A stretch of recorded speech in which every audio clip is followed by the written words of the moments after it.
Hello friends, this is Rukaiya Ansari. स्वागत है आपका आपके अपने यूट्यूब चैनल टीचिंग विज़न पर।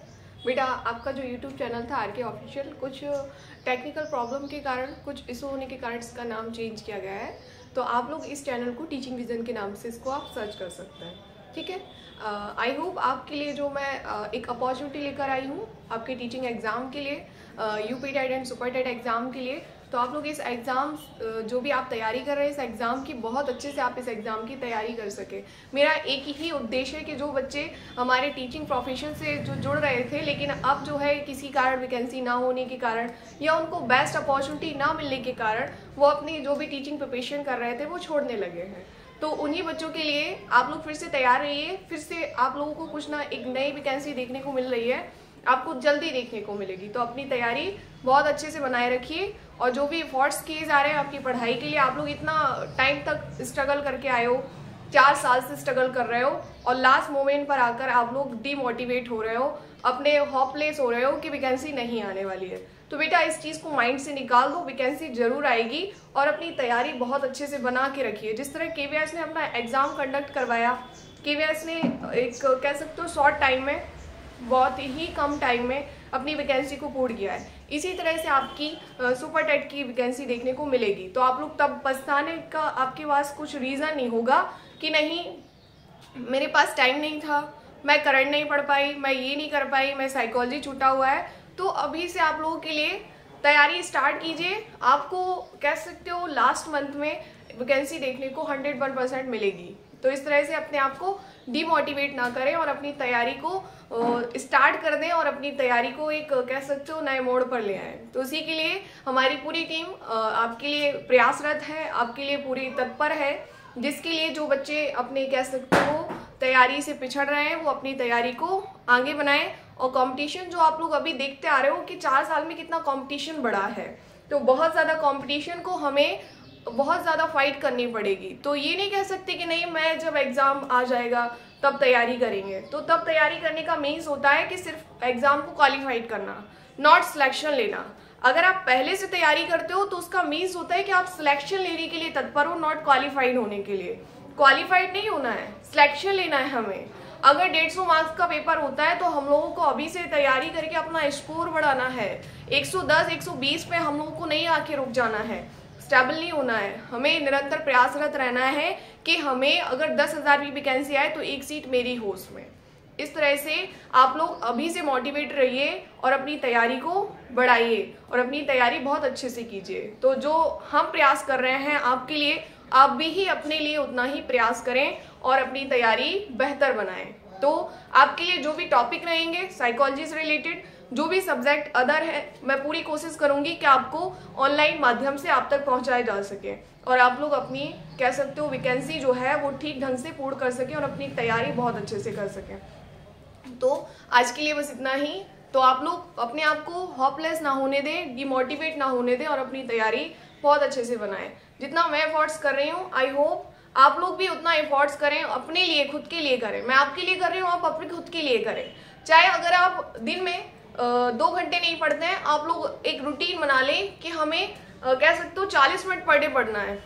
अब उस 40 मिनट में क्या पढ़ना है वो आपके इंटरेस्ट पर डिपेंड करेगा।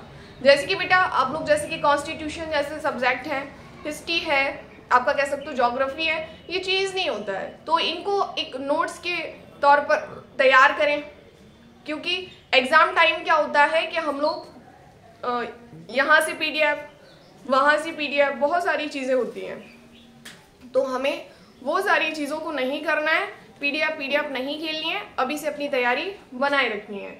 और बहुत सारी चीज़ें हैं जैसे कि अभी जैसे कि मैंने बताया कॉन्स्टिट्यूशन का सिलेबस चेंज नहीं होता है, नहीं आपका हिस्ट्री का सिलेबस चेंज होता है। तो इन सारी चीज़ों को अभी से आप प्रिपेयर करके चलेंगे ना तो आपकी तैयारी बहुत अच्छे से होगी, क्योंकि यही 5-5, 2-2 नंबर आपका मेरिट हाई करते हैं, ठीक है। बाकी सारी चीज़ें तो हो जाती हैं लेकिन 1-1, 2-2 नंबर से जब हम लोग रुकते हैं ना, सिलेक्शन रुकता है तो बहुत ज़्यादा तकलीफ होती है। तो आप लोगों के लिए मेरा यही प्रयास रहेगा कि आप लोग वैकेंसी में अपना सिलेक्शन लें, नॉट कट ऑफ क्वालिफाइड करें, सिलेक्शन लें। सिलेक्शन लेना हमारा कह सकते हो पहला मोटिव है, ठीक है। चलिए स्टार्ट करते हैं आपके लिए। मैंने प्रीवियस वीडियो में आपको एक्सप्लेन किया था कौन कौन से टॉपिक मुझे आपके साथ शेयर करने हैं। तो उन टॉपिक्स में वो तो सिर्फ कह सकते एक टॉपिक था, उनके भी सब टॉपिक्स होंगे। एक टॉपिक में बहुत सारी चीज़ें ऐड होने वाली हैं जो आपको देखने को मिलेंगी। ठीक है, तो आज मैं आपके लिए लेकर आई हूँ, हमारा पहला टॉपिक है साइकोलॉजी, मनोविज्ञान। ठीक है,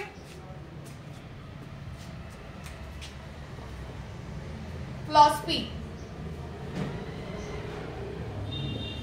सुना होगा, दर्शन शास्त्र जिसको कहते हैं।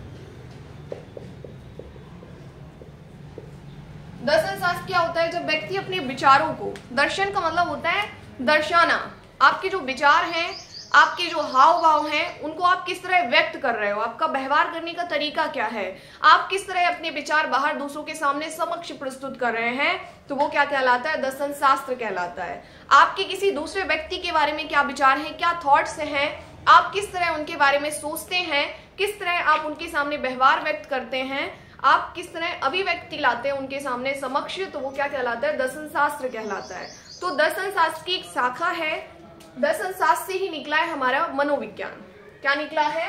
मनोविज्ञान, साइकोलॉजी। दर्शन शास्त्र की ही एक शाखा है जिसको हम जानते हैं साइकोलॉजी या मनोविज्ञान के नाम से। मनोविज्ञान अर्थात मन का विज्ञान। मन का विज्ञान क्या कहता है कि आपके मन के अंदर क्या चल रहा है, आप किस तरह अपने मन में क्या क्या चीजें सोच रहे हैं, आपके आंतरिक विचार क्या हैं, आप जो है जिस तरह से लोगों के समक्ष प्रस्तुत होते हैं क्या आप उसी तरह हैं, या आप घर में अलग हैं, या आप कह सकते हो जब स्कूल आते हो आपका व्यवहार अलग होता है, आपके मन के जो आंतरिक विचार हैं वो अलग होते हैं। जब फ्रेंड के साथ होते हो तब आपका मन कैसा रहता है, जब आप स्कूल में रहते हो तब आपका व्यवहार मन कैसा रहता है, घर में रहते हो तब आपका मन व्यवहार कैसा रहता है, जब आप किसी धार्मिक स्थल पर जाते हैं, आप किसी सामाजिक स्थल पर जाते हैं तब आपका मन व्यवहार कैसा रहता है। तो इन सब जो क्रियाओं का अध्ययन किया जाता है, मानसिक क्रियाओं का अध्ययन क्या कहलाता है? मनोविज्ञान कहलाता है। जैसे कि आप अभी मुझसे पढ़ रहे हैं तो आपका व्यवहार कैसा है? अलग तरीके का। जब आप अपने फ्रेंड के साथ मिलते हैं आपका व्यवहार अलग तरीके का होगा, जब आप अपनी फैमिली के साथ टाइम स्पेंड करते हैं आपका व्यवहार अलग होगा। तो इस तरह जो आपकी मानसिक क्रियाएं होती हैं, जो मेंटल प्रोसेस होती हैं, उसका अध्ययन करना क्या कहलाता है? मनोविज्ञान कहलाता है। ठीक है, मनोविज्ञान जो है वो दर्शन शास्त्र की एक शाखा है, फिलॉसफी की एक शाखा है जिसको हम जानते हैं मनोविज्ञान के नाम से। ठीक है, और दर्शन शास्त्र क्या है? अपने विचारों को दर्शाना, व्यक्त करना दर्शन शास्त्र कहलाता है। ज्ञान के प्रति जो प्रेम होता है वो क्या कहलाता है? दर्शन शास्त्र कहलाता है। ठीक है, दर्शन शास्त्र से ही निकला है हमारा क्या? मनोविज्ञान। मनोविज्ञान जो शाखा हमारी निकली है, किससे निकली है? दर्शन शास्त्र से। क्वेश्चन बना दिए कि मनोविज्ञान की उत्पत्ति किससे मानी जाती है, तो मनोविज्ञान की उत्पत्ति हुई है आपकी दर्शन शास्त्र से। और दर्शन शास्त्र का जनक किसे कहा जाता है? अरस्तु को। ठीक है, दर्शन शास्त्र का जनक किसे कहा जाता है? अरस्तु को कहा जाता है। ठीक है, और मनोविज्ञान के बारे में कई विवाद है। मनोविज्ञान का जनक किसे कहा जाता है? तो मनोविज्ञान का जनक कहा जाता है विलियम जेम्स को। कुछ मनोवैज्ञानिक मानते हैं कि दर्शन शास्त्र की एक शाखा है मनोविज्ञान, इसीलिए मनोविज्ञान का जनक आपका अरस्तु को माना जाता है, ये भी कथन है। तो इस पर काफी विवाद है। मनोविज्ञान का जनक कुछ मनोवैज्ञानिक जो हैं विलियम वुंड को मानते हैं। तो इस तरह से हम कह सकते हैं कि मनोविज्ञान का जनक किसे कहा जाता है, तो वो कहा जाता है आपको अरस्तु भी हैं आपके मनोवैज्ञानिक, विलियम जेम्स भी हैं और विलियम वुंड भी हैं। ठीक है, लेकिन आधुनिक मनोविज्ञान का जनक किसे कहा जाता है? वो कहा जाता है विलियम जेम्स को। तो इस तरह से मनोविज्ञान जो है बहुत विवादित है कि मनोविज्ञान जो है इसकी उत्पत्ति दर्शन शास्त्र से हुई है, इसीलिए कुछ मनोवैज्ञानिक कहते हैं कि मनोविज्ञान का जनक अरस्तु को माना जाता है। कुछ मनोवैज्ञानिक कहते हैं कि मनोविज्ञान का जो विकसित हुआ वो आधुनिक समय में जिस तरह से विकसित हो रहा है, तो उसके आधार पर मनोविज्ञान का जनक विलियम जेम्स को कहा जाता है। ठीक है, तो मनोविज्ञान जो है दो शब्दों से मिलकर बना है, साइकी प्लस लॉगस। साइकी का अर्थ होता है आत्मा और लॉगस का अर्थ होता है अध्ययन करना। ठीक है, तो जिस तरह हम कह सकते हो आपकी आत्मा का अध्ययन जो भी कर ले वो कहलाती है हमारी मनोविज्ञान। लेकिन मनोविज्ञान जो है एक साइंस है, तो जब तक साइंस जो होती है, जब तक सामने चीजें प्रत्यक्ष रूप रूप से नहीं होती है वो साइंस नहीं कहलाती है। साइंस क्या है? साइंस को एक प्रत्यक्ष कह सकते हो, साक्ष्य चाहिए। आपके सामने जो साक्ष्य है उसको उनके सामने प्रस्तुत करो तभी साइंस मानी जाती है, अदरवाइज वो विज्ञान नहीं है। क्योंकि विज्ञान वही होता है जिस पर रिसर्च की जाती है। तो आत्मा की क्या रिसर्च की जा सकती है? नहीं, ये तो इनविजिबल थिंग है। आत्मा क्या है? इनविजिबल है, हमें सामने से नहीं दिखती है।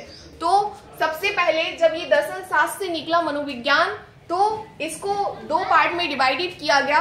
हमारा कह सकते हो ग्रीक भाषा का शब्द है ये साइकी प्लस लॉगस, या लैटिन भाषा का शब्द है साइकी प्लस लॉगस, जिसकी उत्पत्ति हम कह सकते हैं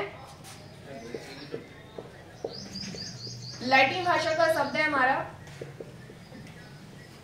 मनोविज्ञान। मनोविज्ञान शब्द की उत्पत्ति हमारे दो शब्दों से हुई है, साइकी प्लस लॉगस। साइकी का अर्थ क्या होता है? आत्मा, और हमारा लॉगस का अर्थ होता है अध्ययन करना। ठीक है, तो साइकी का अर्थ क्या होता है? आत्मा, और लॉगस का अर्थ होता है अध्ययन करना। तो दो शब्दों से मिलकर बना है कौन से? Psyche plus logos. एग्जाम में डायरेक्ट क्वेश्चन रख देगा कि साइकोलॉजी शब्द की उत्पत्ति लैटिन भाषा की किस शब्द से हुई है? तो बेटा हुई है साइकी प्लस लॉगस से। या साइकी का अर्थ भी एग्जाम में पूछ सकता है। तो साइकी का अर्थ क्या होता है? आत्मा, और लॉगस का अर्थ क्या होता है? अध्ययन करना। ठीक है, तो इस तरह से साइकी प्लस लॉगस हमने संधि विकसित किया, तो पता चला आत्मा का अध्ययन करने वाला विज्ञान क्या कहलाता है? मनोविज्ञान कहलाता है। ठीक है, लेकिन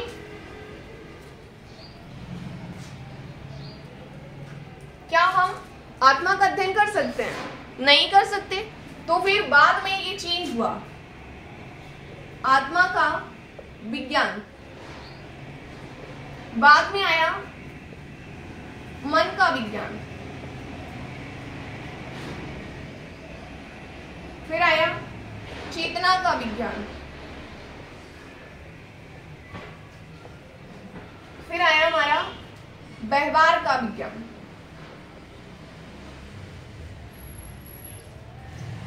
ठीक, ये आपका मनोविज्ञान का विकास क्रम। अगर पूछ दे कि सर्वप्रथम मनोविज्ञान ने किसका अध्ययन किया था, तो वो किया था आत्मा का। आधुनिक समय में मनोविज्ञान किसका अध्ययन करता है? तो वो करता है व्यवहार का।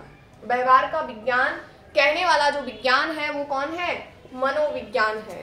ठीक है, आत्मा का अध्ययन नहीं कर सके तो उसके बाद मनोवैज्ञानिकों ने मनोविज्ञान को एक नई शाखा के रूप में विकसित किया, वो है हमारा मन का विज्ञान। बट हमारे मन में जो चल रहा है वो किसी दूसरे व्यक्ति के बारे में, हमारे मन में जो विचार है वो सही भी हो सकते हैं, गलत भी हो सकते हैं। तो इस आधार पर इसको जो भी रिजल्ट निकले, जो भी परिणाम आए वो अलग आए, क्योंकि जो व्यक्ति आपके सामने प्रस्तुत था, समक्ष आपके था, आपके मन में जो उसके प्रति विचार थे, लेकिन जब उसके पूछा गया तो उसके रिजल्ट क्या है? गलत आए। तो इस आधार पर हम कह सकते हैं मन का विज्ञान भी हमारा कह सकते हो खत्म हुआ। उसके बाद मनोविज्ञान की एक नई ब्रांच बनी चेतना का विज्ञान। आपके जो चेतन व्यवहार में, आपके जो कह सकते हो चेतनता में, अभी प्रेजेंट टाइम जो चीजें आपके सामने चल रही है उसके आधार पर आप किसी व्यक्ति से मिले और उसके बारे में आपने जो भी विचार प्रस्तुत किए वो आप पहले उस व्यक्ति से नहीं मिले थे, अभी आप तुरंत की तुरंत मिले और उसके बारे में आपने जो भी चीजें विचार व्यक्त किए, क्या वो सही हो सकते हैं? क्या पता वो व्यक्ति अभी जो आपके सामने दिख रहा हो वो वैसा ना हो। तो इस आधार पर मनोविज्ञान की ये भी शाखा पिछड़ गई और मनोविज्ञान की नई शाखा का जन्म हुआ, वो है हमारा व्यवहार का विज्ञान, जो आधुनिक समय में प्रचलित है। व्यवहार का विज्ञान, व्यक्ति के व्यवहार का अध्ययन कर सकते हैं हम। व्यक्ति जिस तरह व्यवहार व्यक्त करता है उसको हम देखकर, उसकी प्रतिक्रियाओं को हम कह सकते हो प्रत्यक्ष रूप से देखकर हम व्यक्ति का अध्ययन कर सकते हैं, व्यक्ति के व्यवहार का अध्ययन कर सकते हैं। ठीक है, तो मन के साक्ष्य क्या हो सकते हैं? अलग हो सकते हैं, क्योंकि व्यक्ति के मन में क्या चल रहा है हम नहीं जान सकते। हम उसके फेस एक्सप्रेशन को देखकर रिजल्ट नहीं निकाल सकते जब तक हम व्यक्ति से सामने मिलकर बातचीत ना करें। उसके व्यवहार को हम कह सकते हो, उनको व्यवहार को हम जब तक ना जांचें तब तक हम उसके बारे में अपने विचार व्यक्त नहीं कर सकते हैं। तो व्यवहार का विज्ञान एक ऐसा विज्ञान है जो व्यक्ति से व्यवहार का अध्ययन करता है, व्यक्ति के समक्ष बैठकर व्यक्ति की जो भी प्रतिक्रियाएं होती हैं, जो भी क्रियाएं होती हैं, उसको जानकर जब हम उसके बारे में विचार लाते हैं तो वो जो परिणाम आते हैं वो 100% कैसे होते हैं, कह सकते हो सत्य होते हैं। ठीक है, तो इस आधार पर आधुनिक समय में जो मनोविज्ञान की ब्रांच निकली वो क्या है, व्यवहार का विज्ञान। लेकिन सर्वप्रथम मनोविज्ञान की जो शाखा थी वो कौन सी थी, आत्मा का विज्ञान। क्वेश्चन 2 बने यहां से, सर्वप्रथम मनोविज्ञान ने किसका अध्ययन किया, आत्मा का। आधुनिक समय में मनोविज्ञान किसका अध्ययन करता है, व्यवहार का अध्ययन करता है। ठीक है, और ये विकास क्रम बेटा आगे की वीडियोस में इसे बहुत अच्छे से एक्सप्लेन करके पढ़ाएंगे। अभी सिर्फ आपके समझने के लिए मनोविज्ञान का जो विकास क्रम है, क्योंकि टॉपिक से रिलेटेड है तो उसको एक्सप्लेन करना पड़ेगा। बट इसमें कौन कौन से मनोवैज्ञानिकों ने इंटरफेयर किया, किस शताब्दी में ये आपका प्रोग्राम आया, आपका जो भी ब्रांच निकल कर आई, ये मनोविज्ञान का विकास क्रम का एक अलग वीडियो रहेगा जो आपको बहुत कह सकते हो एक विस्तारित तौर पर देखने को मिलेगा। तो अभी आपने जाना कि मनोविज्ञान जो है सर्वप्रथम किसका अध्ययन किया, आत्मा का। आधुनिक समय में किसका अध्ययन करता है, व्यवहार का। ठीक है, चलिए। और मनोविज्ञान जो साइकोलॉजी शब्द की उत्पत्ति हुई थी वो किस शब्द से हुई थी, तो लैटिन भाषा का शब्द था साइकी प्लस लॉगस। ठीक, अब जो मनोविज्ञान कह सकते हो, इस शब्द का प्रयोग किसने किया था, साइकोलॉजी शब्द का सर्वप्रथम प्रयोग, साइकोलॉजी शब्द का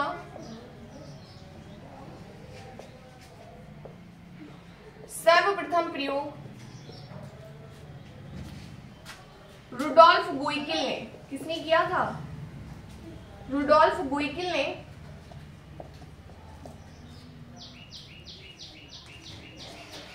1590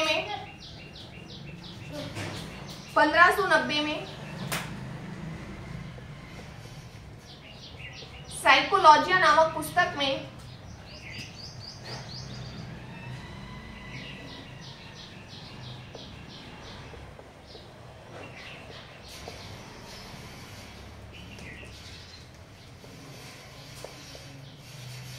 ठीक है, अगर क्वेश्चन बना दे एग्जाम में कि साइकोलॉजी शब्द का सर्वप्रथम प्रयोग किस मनोवैज्ञानिक ने किया था, तो वो किया था आपका रुडोल्फ गुइकिल ने। साइकोलॉजी शब्द का प्रयोग सर्वप्रथम किस मनोवैज्ञानिक ने किया था, रुडोल्फ गुइकिल ने। कब किया था, 1590 में। कहां पर किया था, तो वो किया था, इनकी पुस्तक थी साइकोलॉजिया नामक पुस्तक में इन्होंने सबसे पहले अपने साइकोलॉजी शब्द का प्रयोग किया था। किसने किया था, रुडोल्फ गुइकिल ने। क्वेश्चन बना दे कि रुडोल्फ गुइकिल की पुस्तक का नाम तो क्या है, साइकोलॉजिया। क्या है, साइकोलॉजिया।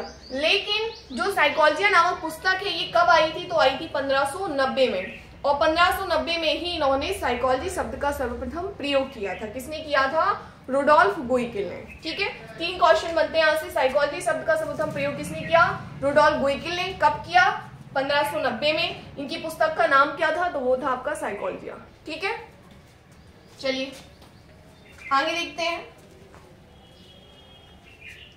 मनोविज्ञान जो है सर्वप्रथम मनोविज्ञान की प्रथम प्रयोगशाला, मनोविज्ञान की प्रथम प्रयोगशाला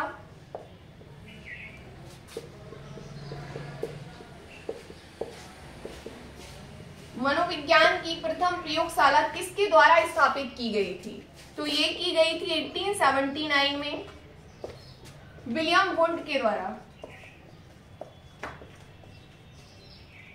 किसके द्वारा, विलियम वुंड के द्वारा। मनोविज्ञान की प्रथम प्रयोगशाला कहां पर स्थापित की गई, ये की गई थी आपकी जर्मनी के लिप्जिंग शहर में। कहां पर, जर्मनी के लिप्जिंग शहर में।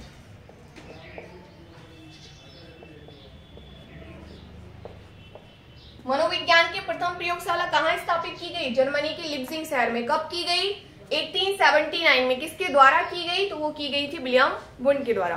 मोस्ट इंपॉर्टेंट क्वेश्चन है कि मनोविज्ञान की प्रथम प्रयोगशाला किसके द्वारा स्थापित की गई, तो वो की गई विलियम वुंड के द्वारा। कब की गई, 1879 में।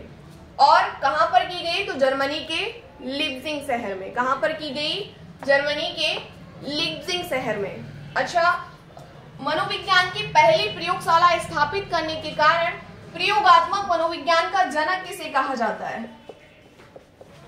प्रयोगात्मक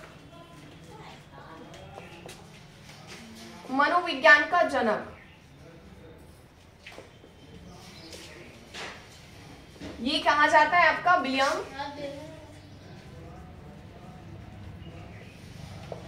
वुंड को। किसको कहा जाता है? विलियम वुंड को। क्योंकि मनोविज्ञान की प्रथम प्रयोगशाला किसने स्थापित की थी? विलियम वुंड ने की थी। इसीलिए प्रयोगात्मक मनोविज्ञान का जनक कहा जाता है विलियम वुंड को। क्वेश्चन बना दिए कि प्रयोगात्मक मनोविज्ञान का जनक किसे कहा जाता है? एक्सपेरिमेंटल साइकोलॉजी का फादर किसे कहा जाता है? तो वो कहा जाता है विलियम वुंड को।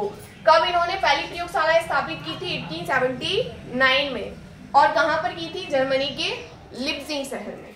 ठीक है बेटा, इसे नोट डाउन करते जाइए, आप लोग अपने नोट्स बनाते जाइए।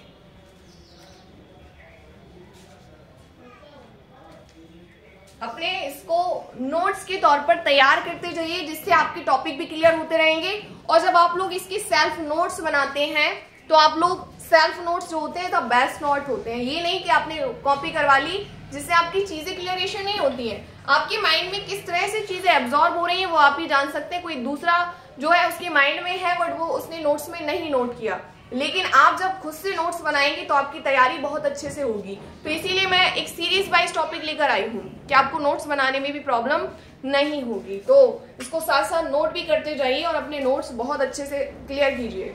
ठीक है, चलिए, ये तो हुई कह सकते हो फॉरिन की। अब देखते हैं इंडिया की पहली प्रयोगशाला, भारत की पहली प्रयोगशाला।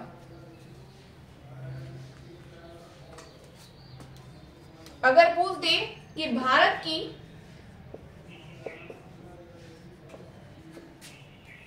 प्रथम प्रयोगशाला, भारत की प्रथम प्रयोगशाला किसके द्वारा स्थापित की गई? 1916 में। कहां पर की गई थी? कलकत्ता में। कहां पर की गई थी? कलकत्ता में। कब की गई? 1916 में। किसके द्वारा की गई? ये की गई डॉक्टर एन सेन गुप्ता,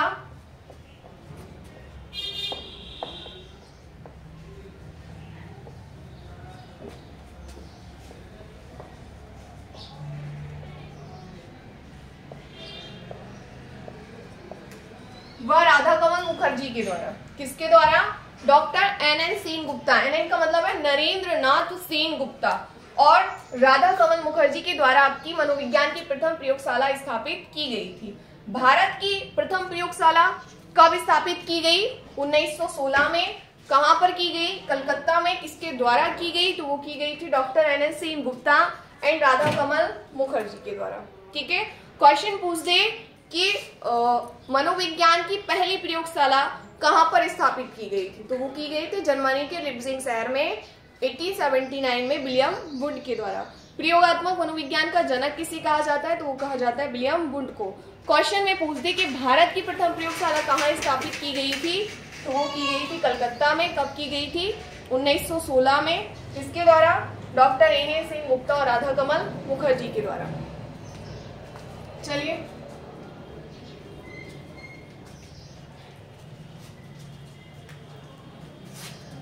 अब बेटा देखते हैं मनोविज्ञान की कुछ शाखाएं हैं, जैसे कि शिक्षा मनोविज्ञान, बाल मनोविज्ञान,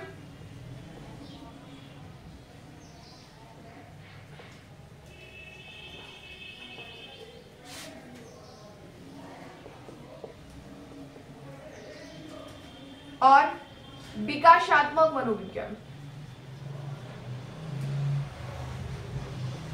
ठीक, शिक्षा मनोविज्ञान, बाल मनोविज्ञान और विकासात्मक मनोविज्ञान, इसके बारे में सिर्फ आप जानिए और जो भी टॉपिक होगा इसको एक पूरे टॉपिक के रूप में आपके सामने प्रस्तुत करेंगे। अभी सिर्फ इसके बारे में आप जानकारी लीजिए कि होते क्या है, शिक्षा मनोविज्ञान क्या है। देखो, मनोविज्ञान मैंने अभी पढ़ा कि शिक्षा मनोविज्ञान क्या है। मनोविज्ञान क्या है? व्यक्ति की मानसिक क्रियाओं का अध्ययन करना, उसके मानसिक व्यवहार का अध्ययन करना क्या कहलाता है? मनोविज्ञान कहलाता है। लेकिन जब हम व्यक्ति के व्यवहार का पता करने के लिए, मानसिक क्रियाओं का पता करने के लिए शिक्षा की जो भी विधियां हैं, जो भी कह सकते हो सूत्र है, जो भी तर्क संगत, जो भी कह सकते हो शिक्षण सूत्र है, शिक्षण प्रक्रिया है, जब हम उसका प्रयोग करते हैं तो वो कहलाता है हमारा शिक्षा मनोविज्ञान। ठीक है, मनोविज्ञान का, ठीक है, शिक्षा में जो भी समस्याएं होती हैं, जैसे कि बच्चा पढ़ नहीं रहा है, ठीक है, बच्चा जो है क्लास में तो बहुत अच्छे से व्यवहार करता है, लेकिन घर जाकर वो शांत हो जाता है, या घर में बहुत अच्छे से रिएक्ट करता है, अपने माता पिता से बहुत अच्छे से चीज़ों को शेयर करता है, बातचीत करता है, जो भी पढ़ता है घर जाकर अपने माता पिता से बहुत अच्छे से बताता है, लेकिन जब वो विद्यालय में रहता है तो अपने टीचर से इतना, अपनी शिक्षिका, अपनी कह सकते हो शिक्षक से वो इतना घुल मिल नहीं पाता, एकदम साई रहता है, चुपचाप बैठा रहता है कॉर्नर में। तो इसकी कोई समस्या है। इसका समाधान करने के लिए जब हम मनोविज्ञान की जो भी कह सकते हो शिक्षण विधियां होती है, मनोविज्ञान की जो भी कह सकते हो, जब हम मनोविज्ञान की शिक्षण विधियां, जो शिक्षा संबंधी समस्याएं हैं, उनका तर्कसंगत ढंग से समाधान करने के लिए मनोविज्ञान के जो भी विकास क्रम है, जो भी प्रतिक्रियाएं हैं, उनका प्रयोग करते हैं, तो वो कहलाता है शिक्षा मनोविज्ञान। ठीक है। मनोविज्ञान के जो भी परीक्षण हैं, जब हम शिक्षा में जो भी समस्याएं हैं उनका पता कर लगाने के लिए मनोविज्ञान की हम जो भी परीक्षणों का प्रयोग करते हैं, वो क्या कहलाता है? शिक्षा मनोविज्ञान कहलाता है। ठीक है। शिक्षा मनोविज्ञान का जनक कहा जाता है आपको थॉर्नडाइक को। किसको कहा जाता है? थॉर्नडाइक को। Father of educational psychology, educational psychology नामक पुस्तक के मनोवैज्ञानिक, तो वो कौन है आपके? थॉर्नडाइक। एजुकेशन से शिक्षा और साइकोलॉजी से मनोविज्ञान, एजुकेशनल साइकोलॉजी नामक पुस्तक मनोवैज्ञानिक जो है वो है आपके थॉर्नडाइक। बाल मनोविज्ञान, जैसे कि नाम से स्पष्ट है, बाल चाइल्ड, जन्म से लेकर या जन्म के पूर्व से किशोरावस्था तक की अवस्थाओं का अध्ययन करना क्या कहलाता है? बाल मनोविज्ञान कहलाता है। बालक तब तक 18 वर्ष तक ही रहता है, उसके बाद वो वयस्क बन जाता है। ठीक है। 18 वर्ष तक बालक रहता है, उसके बाद क्या बन जाता है? वयस्क बन जाता है। तो जन्म के पूर्व से और या फिर जन्म से किशोरावस्था तक की अवस्थाओं का अध्ययन करना क्या कहलाता है? बाल मनोविज्ञान कहलाता है। ठीक है। आपके बाल मनोविज्ञान का जनक कहा जाता है पेस्टोलॉजी को। किसको कहा जाता है? पेस्टोलॉजी को। अब देखते हैं विकासात्मक मनोविज्ञान क्या है। पेस्टोलॉजी, इस टॉपिक को भी हम अभी विस्तारित तौर पर पढ़ेंगे, अभी सिर्फ समझ रहे हैं कि है क्या चीजें। विकासात्मक मनोविज्ञान क्या है? विकासात्मक मनोविज्ञान, विकास क्या होता है? जीवन पर्यंत चलता रहता है, जन्म के पूर्व से स्टार्ट होता है, जब तक व्यक्ति कब्र में नहीं चला जाता है तब तक उसका विकास होता रहता है, वो विकसित होता रहता है। विकास का मतलब शरीर का बढ़ना ही नहीं है, विकास का मतलब है आप किस तरह लोगों से जुड़ रहे हैं, कितने आपके फ्रेंड्स बन रहे हैं, आपका सामाजिक विकास कैसा, आपका नैतिक विकास कैसा है, ये सारी चीजें आपको लाइफ टाइम तक प्रभावित करती हैं। तो विकासात्मक मनोविज्ञान का हम कह सकते हो जन्म के पूर्व से जीवन पर्यंत, और बाल का जन्म के पूर्व से किशोरावस्था तक, और जन्म से या जन्म के पूर्व से जीवन पर्यंत व्यक्ति की अवस्थाओं का अध्ययन करना क्या कहलाता है? विकासात्मक मनोविज्ञान कहलाता है। ठीक है। बाल मनोविज्ञान में व्यक्ति के जन्म से किशोरावस्था तक की अवस्थाओं का अध्ययन करना बाल मनोविज्ञान, जन्म के पूर्व से या जन्म से जीवन पर्यंत तक की अवस्थाओं का अध्ययन करना विकासात्मक मनोविज्ञान। और विकासात्मक मनोविज्ञान का जनक कहा जाता है आपका जीन पियाजे को। किसको कहा जाता है? जीन पियाजे को। ठीक है। तो इस तरह हमने जाना शिक्षा मनोविज्ञान क्या है, आपका बाल मनोविज्ञान क्या है और विकासात्मक मनोविज्ञान क्या है। ठीक है। तो चलिए अब देखते हैं जो सारी चीजें आपके सामने, मनोविज्ञान की उत्पत्ति जानी, कहां से हुई, मनोविज्ञान की प्रयोगशाला कहां से स्थापित की गई, भारत में कब आई इसकी प्रयोगशाला, किन किन मनोवैज्ञानिकों ने अपना योगदान दिया, मनोविज्ञान किन किन शाखाओं में व्यक्त हुआ, वो सारी चीजें अभी हमने जानी। अब देखते हैं कुछ डेफिनेशंस, जैसे कि वॉटसन की डेफिनेशन है। ठीक है। मनोविज्ञान व्यवहार का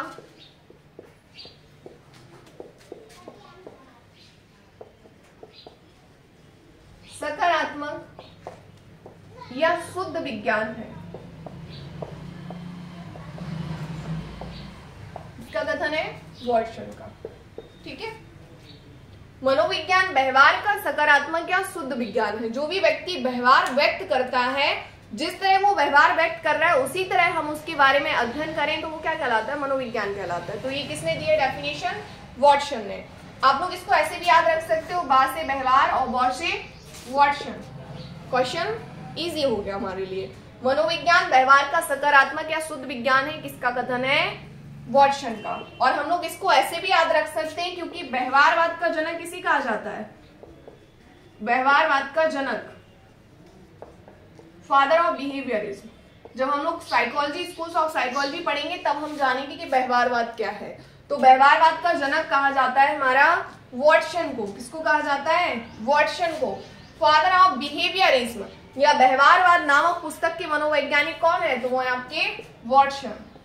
बिहेवियरिज्म, व्यवहारवाद को अंग्रेजी में बिहेवियरिज्म कहते हैं और हिंदी में व्यवहारवाद कहते हैं। ये पुस्तक भी आपकी किसने दी थी? ये दी थी आपकी वॉटसन ने।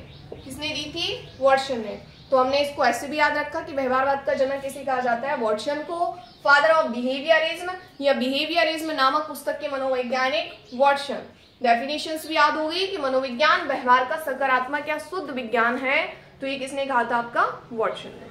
ठीक है, चलिए साथ साथ नोट डाउन करते जाइए जिससे आपकी ये नोट्स बहुत अच्छे से तैयार हो सके। आपको वीडियो अच्छा लग रहा हो तो इसे और बच्चों तक शेयर करें, लाइक करें और सब्सक्राइब करें,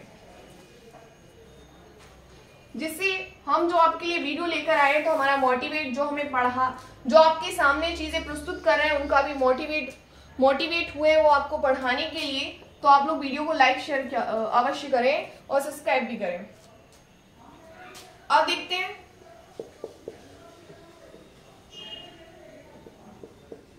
स्किनर की डेफिनेशन। मनोविज्ञान व्यवहार व अनुभव का विज्ञान है।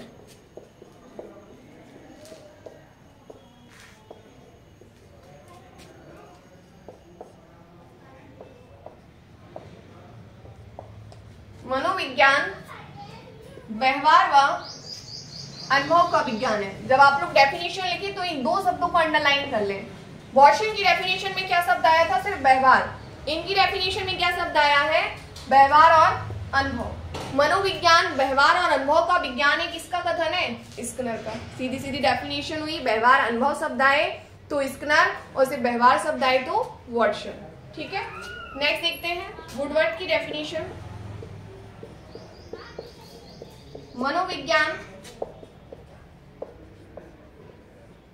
वातावरण के संबंध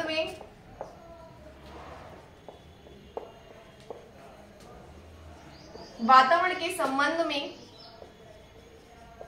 व्यक्ति की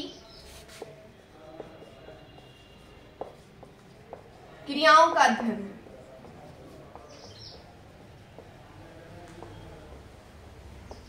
ठीक, वुडवर्ड की डेफिनेशन है मनोविज्ञान वातावरण के संबंध में व्यक्ति की क्रियाओं का अध्ययन है।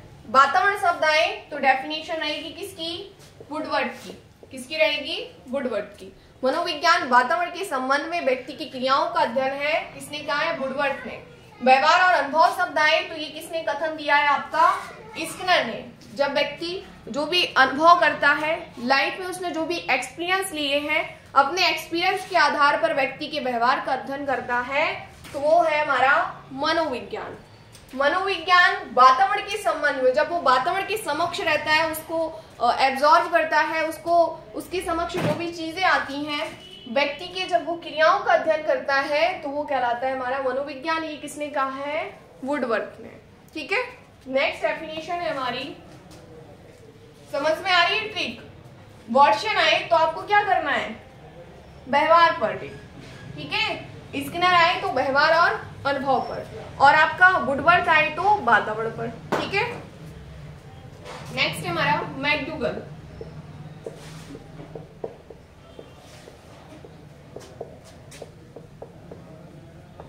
मनोविज्ञान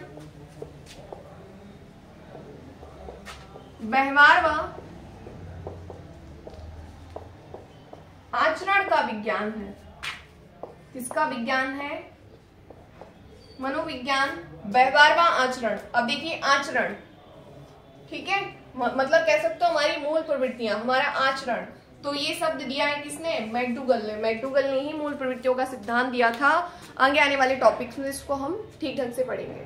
ठीक है, तो मनोविज्ञान किसका अध्ययन करता है? व्यक्ति का जो व्यवहार है उसका अध्ययन करता है। व्यक्ति का आचरण कैसा है और दूसरे व्यक्ति के प्रति उसका आचरण क्या है, उसने समाज में, वातावरण में क्या अपना आचरण रखा है, तो इसका अध्ययन कौन करता है? मनोविज्ञान करता है। तो ये कथन किसने दिया है? आपका मैकडूगल ने। ठीक है, तो हमने क्या जाना? कि मनोविज्ञान किसका अध्ययन करता है? मानसिक क्रियाओं का अध्ययन करता है। मनोविज्ञान शब्द की उत्पत्ति, साइकोलॉजी शब्द की उत्पत्ति लैटिन भाषा के दो शब्द से हुई है, साइकी प्लस लॉगस। साइकी का अर्थ क्या होता है? आत्मा। लॉगस का अर्थ होता है अध्ययन करना। मनोविज्ञान जो है सर्वप्रथम किसका अध्ययन किया था? आत्मा का, उसके बाद मन का, उसके बाद चेतना का, उसके बाद व्यवहार का। मनोविज्ञान की पहली प्रयोगशाला कब स्थापित की गई? 1879 में जर्मनी के लिप्जिंग शहर में। ठीक है, कहां पर? जर्मनी के लिप्जिंग शहर में। किसके द्वारा? विलियम वुंड के द्वारा। प्रयोगात्मक मनोविज्ञान का जनक इसीलिए कहा जाता है विलियम वुंड को, क्योंकि उन्होंने मनोविज्ञान की प्रथम प्रयोगशाला स्थापित की। साइकोलॉजी शब्द का सर्वप्रथम प्रयोग किसने किया था? तो वो किया था आपका रुडोल्फ गोइकिल ने। कब किया था? 1590 में। किसमें किया था? अपनी पुस्तक साइकोलॉजिया में। भारत में मनोविज्ञान की प्रथम प्रयोगशाला डॉक्टर NN सिंह गुप्ता और हम कह सकते हो राधा कमल मुखर्जी ने कब की थी? 1916 में। कहां पर की थी? कलकत्ता में।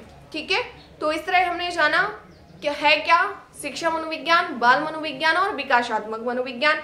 शिक्षा मनोविज्ञान क्या है? जो भी शिक्षा संबंधी समस्याएं होती हैं उसका अध्ययन करने के लिए मनोविज्ञान का जब हम प्रयोग करते हैं वो कहलाता है शिक्षा मनोविज्ञान। शिक्षा मनोविज्ञान का जनक किसे कहा जाता है? थॉर्नडाइक को। बाल मनोविज्ञान क्या है? बालक कब तक रहता है? किशोरावस्था तक, उसके बाद वो वयस्क बन जाता है। तो जन्म से लेकर किशोरावस्था तक की अवस्थाओं का अध्ययन करना बाल मनोविज्ञान। विकासात्मक मनोविज्ञान क्या है? जन्म से लेकर जीवन पर्यंत तक की अवस्थाओं का अध्ययन करना विकासात्मक मनोविज्ञान। जनक किसे कहा जाता है? जीन पियाजे को। बाल मनोविज्ञान जन्म से लेकर किशोरावस्था तक का अध्ययन करना और जनक किसे कहा जाता है? आपको पेस्टोलॉजी को। विकासात्मक मनोविज्ञान क्या होता है? जन्म से लेकर जीवन पर्यंत तक की अवस्थाओं का अध्ययन करना। जनक है आपके जीन पियाजे। अभी मैंने जाना डेफिनेशंस के बारे में। तो मनोविज्ञान व्यवहार का विज्ञान है तो वॉटसन। व्यवहार शब्द आए तो वॉटसन। मनोविज्ञान व्यवहार और अनुभव का विज्ञान है तो आपका स्किनर। व्यवहार और अनुभव आए तो स्किनर। मनोविज्ञान वातावरण के संबंध में व्यक्ति की क्रियाओं का अध्ययन है। वातावरण शब्द आए तो वुडवर्थ। मनोविज्ञान जो है व्यवहार और आचरण का विज्ञान है। आचरण शब्द आए तो मैकडूगल। इस तरह से हमने अपना टॉपिक कंप्लीट किया। मनोविज्ञान की जो भी चीजें थी एग्जाम में पूछी जा सकती है, मोस्ट इंपॉर्टेंट है, प्रीवियस आपके पेपर्स में पूछी भी गई हैं। तो आप लोग इसको अच्छे से देखें और अपने साथ साथ नोट्स भी बनाते जाएं, कंप्लीट करते जाएं और इस वीडियो को आगे भी शेयर करें जिससे लोगों की हेल्प हो सके। Thank you.